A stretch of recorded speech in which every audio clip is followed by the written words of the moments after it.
வேதம் வாசிப்போம். தினம் ஒரு அதிகாரம். புதிய ஏற்பாடு. லூக்கா எழுதின சுவிசேஷம். அதிகாரம் 8. பின்பு அவர் பட்டணங்கள் தோறும் கிராமங்கள் தோறும் பிரயாணம் பண்ணி தேவனுடைய ராஜ்யத்திற்குரிய நற்செய்தியை கூறி பிரசங்கித்து வந்தார். 12 அவருடனே கூட இருந்தார்கள். அவர் பொல்லாத ஆவிகளையும் வியாதிகளையும் நீக்கி குணமாக்கின சில ஸ்திரீகளும் 7 பிசாசுகள் நீங்கின மகதலேனாள் என்னப்பட்ட மரியாளும் ஏரோதின் காரியக்காரனான கூசாவின் மனைவியாகிய யோவன்னாளும் சூசன்னாளும் தங்கள் ஆஸ்திகளால் அவருக்கு ஊழியம் செய்து கொண்டு வந்த மற்ற அநேகம் ஸ்திரீகளும் அவருடனே இருந்தார்கள். சகல பட்டணங்களிலிருந்தும் திரளான ஜனங்கள் அவரிடத்தில் வந்து கூடினபோது அவர் உவமையாக சொன்னது: விதைக்கிறவன் ஒருவன் விதையை விதைக்க புறப்பட்டான். அவன் விதைக்கையில் சில விதை வழியருகே விழுந்து மிதியுண்டது. ஆகாயத்துப் பறவைகள் வந்து அதை பட்சித்துப் போட்டது. சில விதை கற்பாறையின் மேல் விழுந்தது. அது முளைத்தபின் அதற்கு ஈரமில்லாததினால் உலர்ந்து போயிற்று. சில விதை முள்ளுள்ள இடங்களில் விழுந்தது. முள் கூட வளர்ந்து அதை நெருக்கிப் போட்டது. சில விதை நல்ல நிலத்தில் விழுந்தது. அது முளைத்து 100 பலன் கொடுத்தது என்றார். இவைகளை சொல்லி கேட்கிறதற்கு காதுள்ளவன் கேட்கக் கடவன் என்று சத்தமிட்டு கூறினார். அப்பொழுது அவருடைய சீஷர்கள் இந்த உவமையின் கருத்து என்னவென்று அவரிடத்தில் கேட்டார்கள். அதற்கு அவர்: தேவனுடைய ராஜ்யத்தின் இரகசியங்களை அறியும்படி உங்களுக்கு அருளப்பட்டது.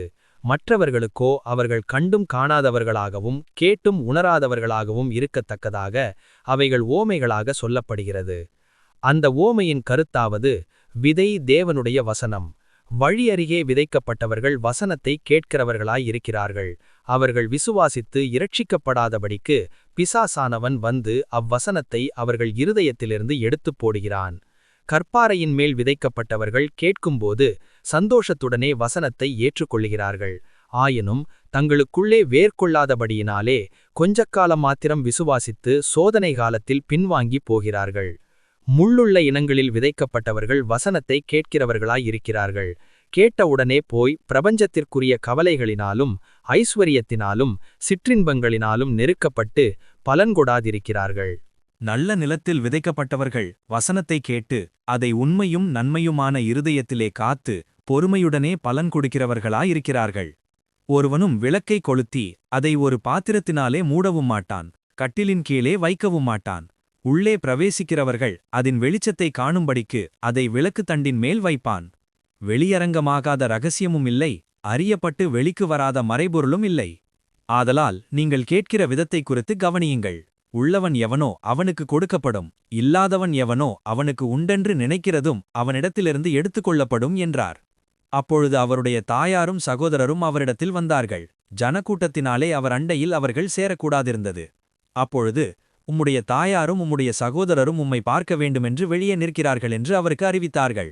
அதற்கு அவர்: தேவனுடைய வசனத்தை கேட்டு அதின்படி செய்கிறவர்களே எனக்கு தாயும் எனக்கு சகோதரருமாயிருக்கிறார்கள் என்றார். பின்பு ஒரு நாள் அவர் தமது சீஷரோடு கூட படவிலேறி கடலின் அக்கறைக்குப் போவோம் வாருங்கள் என்றார். அப்படியே புறப்பட்டு போனார்கள். படவு ஓடுகையில் அவர் நித்திரையாயிருந்தார். அப்பொழுது கடலிலே சுழல்காற்று உண்டானதால் அவர்கள் மோசமடையத்தக்கதாய் படவு ஜலத்தினால் நிறைந்தது. அவர்கள் அவரிடத்தில் வந்து: ஐயரே ஐயரே, மடிந்து போகிறோம் என்று அவரை எழுப்பினார்கள். அவர் எழுந்து காற்றையும் ஜலத்தின் கொந்தளிப்பையும் அதட்டினார். உடனே அவைகள் நின்று போய் அமைதலுண்டாயிற்று. அவர் அவர்களை நோக்கி: உங்கள் விசுவாசம் எங்கே என்றார். அவர்கள் பயந்து ஆச்சரியப்பட்டு, இவர் யாரோ, காற்றுக்கும் ஜலத்துக்கும் கட்டளையிடுகிறாரே, அவைகளும் இவருக்கு கீழ்ப்படுகிறதே என்று ஒருவரோடொருவர் சொல்லிக் கொண்டார்கள். பின்பு கலிலேயாவுக்கு எதிரான கதரேனருடைய நாட்டில் சேர்ந்தார்கள். அவர் கரையில் இறங்கினபோது நெடுநாளாய் பிசாசுகள் பிடித்தவனும் வஸ்திரம் தரியாதவனும் வீட்டில் தங்காமல் பேரத கல்லறைகளிலே தங்கினவனுமாயிருந்த அந்த பட்டணத்து மனுஷன் ஒருவன் அவருக்கு எதிராக வந்தான். அவன் இயேசுவை கண்டபோது கூக்குரலிட்டு அவருக்கு முன்பாக விழுந்து: இயேசுவே, உன்னதமான தேவனுடைய குமாரனே, எனக்கும் உமக்கும் என்ன? என்னை வேதனைப்படுத்தாதபடிக்கு உம்மை வேண்டிக் கொள்கிறேன் என்று மகா சத்தத்தோடே சொன்னான். அந்த அசுத்த ஆவி அவனை விட்டுப் போகும்படிக்கு இயேசு கட்டளையிட்டபடியினாலே அப்படி சொன்னான். அந்த அசுத்த ஆவி வெகுகாலமாய் அவனை பிடித்திருந்தது. அவன் சங்கிலிகளினாலும் விலங்குகளினாலும் கட்டுண்டு காவல் பண்ணப்பட்டிருந்தான். கட்டுகளை முறித்துப் போட்டு பிசாசினால் வனாந்தரங்களுக்கு துரத்தப்பட்டிருந்தான். இயேசு அவனை நோக்கி: உன் பேர் என்ன என்று கேட்டார். அதற்கு அவன் லேகியோன் என்றான். அநேகம் பிசாசுகள் அவனுக்குள் புகுந்திருந்தபடியால் அந்த பெயரை சொன்னான். தங்களை பாதாளத்திலே போக கட்டளையிடாதபடிக்கு அவைகள் அவரை வேண்டிக் கொண்டன. அவ்விடத்தில் அநேகம் பன்றிகள் கூட்டமாய் மலையிலே மேய்ந்து கொண்டிருந்தது. அந்த பன்றிகளுக்குள்ளே போகும்படி தங்களுக்கு உத்தரவு கொடுக்க வேண்டுமென்று அவரை வேண்டிக் கொண்டன. அவைகளுக்கு உத்தரவு கொடுத்தார். அப்படியே பிசாசுகள் அந்த மனுஷனை விட்டு நீங்கி பன்றிகளுக்குள் புகுந்தன. அப்பொழுது அந்த பன்றிக் கூட்டம் உயர்ந்த மேட்டிலிருந்து கடலிலே பாய்ந்து அமிழ்ந்து மாண்டது. அவைகளை மேய்த்தவர்கள் சம்பவித்ததைக் கண்டு ஓடிப்போய் பட்டணத்திலும் சுற்றுப்புறங்களிலும் அறிவித்தார்கள். அப்பொழுது கதரேனருடைய சுற்றுப்புறத்திலிருந்த திரளான ஜனங்கள் எல்லாரும் மிகவும் பயமடைந்தபடியினாலே தங்களை விட்டு போகும்படி அவரை வேண்டிக் கொண்டார்கள். அந்தப்படி அவர் படவில் ஏறி திரும்பிப் போனார். 38 பிசாசுகள் நீங்கின மனுஷன் அவருடனே கூட இருக்கும்படி உத்தரவு கேட்டான். இயேசு அவனை நோக்கி, நீ உன் வீட்டுக்கு திரும்பிப் போய் தேவன் உனக்கு செய்தவைகளையெல்லாம் அறிவி என்று சொல்லி அவனை அனுப்பிவிட்டார். அந்தப்படி அவன் போய் இயேசு தனக்கு செய்தவைகளையெல்லாம் பட்டணத்தில் எங்கும் பிரசித்தப்படுத்தினான். இயேசு திரும்பி வந்தபோது ஜனங்கள் எல்லாரும் அவருக்காக காத்திருந்தபடியால் அவரை சந்தோஷமாய் ஏற்றுக்கொண்டார்கள். அப்பொழுது ஜெப ஆலய தலைவனாகிய யவீரு என்னும் பேருள்ள ஒருவன் வந்து இயேசுவின் பாதத்தில் விழுந்து 12 வயதுள்ள தன்னுடைய ஒரே குமாரத்தி மரண அவஸ்தையாயிருந்தபடியால் தன் வீட்டிற்கு வரும்படி இயேசுவை வேண்டிக் கொண்டான். அவர் போகையில் திரளான ஜனங்கள் அவரை நெருக்கினார்கள். அப்பொழுது 12 வருஷமாய் பெரும்பாடுள்ளவளாயிருந்து தன் ஆஸ்திகளையெல்லாம் வைத்தியர்களுக்கு செலவழித்தும் ஒருவனாலும் சொஸ்தமாக்கப்படாதிருந்த ஒரு ஸ்திரீ அவருக்கு பின்னாக வந்து அவருடைய வஸ்திரத்தின் ஓரத்தை தொட்டாள். உடனே அவளுடைய பெரும்பாடு நின்று போயிற்று. அப்பொழுது இயேசு, என்னை தொட்டது யார் என்று கேட்டார். எங்களுக்கு தெரியாதென்று எல்லாரும் சொன்னபோது பேதுருவும் அவனுடனே கூட இருந்தவர்களும், ஐயரே, திரளான ஜனங்கள் உம்மை சூழ்ந்து நெருக்கிக் கொண்டிருக்கிறார்களே, என்னை தொட்டது யார் என்று எப்படி கேட்கிறீர் என்றார்கள். அதற்கு இயேசு, என்னிலிருந்து வல்லமை புறப்பட்டதை அறிந்திருக்கிறேன், ஆதலால் ஒருவர் என்னை தொட்டதுண்டு என்றார். அப்பொழுது அந்த ஸ்திரீ தான் மறைந்திருக்கவில்லை என்று கண்டு நடுங்கி வந்து அவர் முன்பாக விழுந்து தான் அவரை தொட்ட காரணத்தையும் உடனே தான் சொஸ்தமானதையும் எல்லா ஜனங்களுக்கும் முன்பாக அவருக்கு அறிவித்தாள்.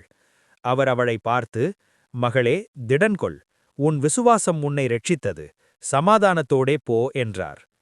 அவர் இப்படி பேசிக் கொண்டிருக்கையில் ஜெப ஆலய தலைவனுடைய வீட்டிலிருந்து ஒருவன் வந்து அவனை நோக்கி, உம்முடைய குமாரத்தி மரித்துப் போனாள், போதகரை வருத்தப்படுத்த வேண்டாம் என்றான்.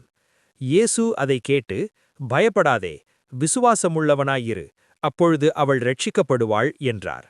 அவர் வீட்டில் வந்தபோது பேதுருவையும் யாக்கோபையும் யோவானையும் பெண்ணின் தகப்பனையும் தாயையும் தவிர வேறு ஒருவரையும் உள்ளே வரவட்டாமல் எல்லாரும் அழுது அவளை குறித்து துக்கம் கொண்டாடுகிறதைக் கண்டு, அழாதேயுங்கள், அவள் மரித்துப் போகவில்லை, நித்திரையாயிருக்கிறாள் என்றார்.